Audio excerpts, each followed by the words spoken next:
I think the Second World War remains the biggest event in human history. Its appalling horrors, the Holocaust obviously chief among them, but also it set the modern world in motion, really.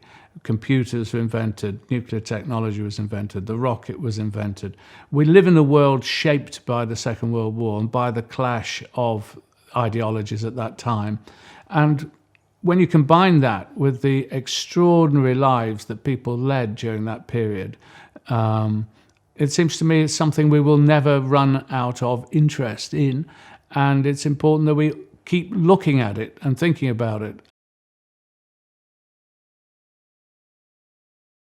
About 4 years ago, I read an obituary in the Times of a woman called Eileen Younghusband, who died at the age in her 90s. She had been a WAF, a women's Air Force officer in the Second World War, in the filter room, responsible for tracking incoming enemy aircraft. And when the V2 offensive started against London in 1944, she was one of a group of women who was sent out to newly liberated Belgium in a kind of operation to try and counter the V2s. There are two central characters in the novel. One is Kay Caton Walsh, the WAF officer sent to Belgium, and the other is Dr. Rudi Graf, a German rocket engineer who's been sent from the rocket facility base in Peenemünde to help the military fire the rockets.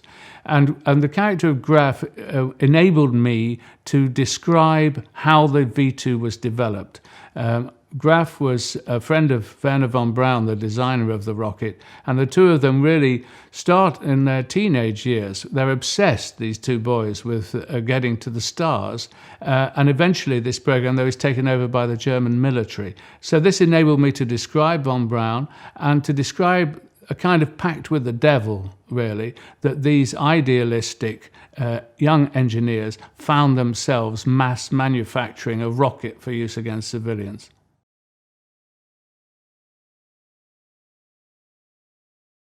One of the things which is most striking about the V2 is just how advanced it was for 1944. I mean, this was a rocket that went 50, 60 miles into outer space. It hit London at 3 times the speed of sound. It took less than 5 minutes to travel from Holland to hit London.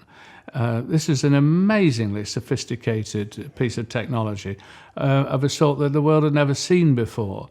And I think that that's one of the things that drew me to the subject, this kind of space age weapon in an era of old-fashioned warfare.